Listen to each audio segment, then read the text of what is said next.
Hi friends, ഇന്ന് ഞാനൊരു വാട്ട 18 ആയിട്ടോ വന്നിരിക്കുന്നത്. അപ്പോൾ അതുപോലെ രാവിലെ നേരത്തെ കുളിയൊക്കെ കഴിഞ്ഞ് ഭയങ്കര തണുപ്പായിരുന്നു. അപ്പോൾ ഒരു ചൂട് ചായയൊക്കെ വെച്ച് കുടിച്ച് ഞാൻ ബ്രേക്ക്ഫാസ്റ്റ് ഉണ്ടാക്കി. ഇന്ന് നൂലുപുട്ട് മാത്രമേ ഉണ്ടാക്കിയുള്ളൂ. ഇന്നലത്തെ നാടൻ ചിക്കൻ കറി ബാക്കിയുണ്ടായിരുന്നു, അതിന് ചൂടാക്കി കഴിച്ചു. നൂലുപുട്ട് നാടൻ ചിക്കൻ കറി അടിപൊളി കോമ്പിനേഷനാണ് കേട്ടോ. പിന്നെ കുറച്ച് കേക്ക് ഉണ്ടായിരുന്നു. ക്രിസ്മസിന് ബ്ലാക്ക് ഫോറസ്റ്റാണ് മുറിച്ചത്. കഴിഞ്ഞ വഴി അറിഞ്ഞില്ല. പ്ലം കേക്ക് ആർക്കും വേണ്ടാതെ 2 പീസ് കിടപ്പുണ്ടായിരുന്നു. അതൊരു പീസൊക്കെ എടുത്ത് കഴിച്ച് നേരെ അടുക്കളയിൽ കയറി ലഞ്ചിനുള്ള പ്രിപ്പറേഷനായിരുന്നു.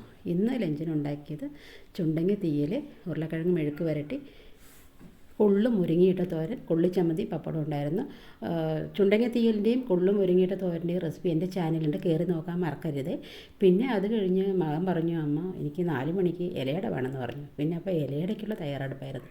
ഇലയടയൊക്കെ ഉണ്ടാക്കി നല്ല സോഫ്റ്റ് ഇലയടയാണ് കേട്ടോ. ഈ ഇലയടയുടെ വീഡിയോ എൻ്റെ ചാനലുണ്ട്, കയറി നോക്കണം കേട്ടോ. അതെല്ലാം കഴിഞ്ഞ് പിന്നെ കുറച്ച് നേരം സിനിമയൊക്കെ കണ്ടുകൊണ്ടിരുന്നു.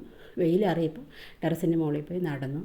പിന്നെ അത് കഴിഞ്ഞ് കുളിയൊക്കെ കഴിഞ്ഞ് വിളക്കൊക്കെ വെച്ചു. മക്കൾ സിനിമയ്ക്ക് പോയിട്ടുണ്ടായിരുന്നു കേട്ടോ. ഈ 3ൻ്റെ മാർക്കോ സിനിമയ്ക്കാണ് കേട്ടോ പോയത്. വയലൻസ് ഉള്ള പടമായതുകൊണ്ട് എനിക്കത്ര ഇഷ്ടമല്ല, അതുകൊണ്ട് ഞാൻ പോയില്ല കേട്ടോ.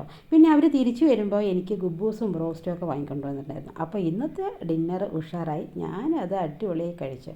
അപ്പോൾ ഇന്ന് ഇത്രയൊക്കെയാണ് കഴിച്ചത്. അപ്പോൾ എൻ്റെ വീഡിയോ ഇഷ്ടപ്പെട്ടാൽ സപ്പോർട്ട് ചെയ്യണം. അപ്പോൾ അടുത്ത നല്ലൊരു വീഡിയോയിൽ കാണാം കേട്ടോ. ബൈ.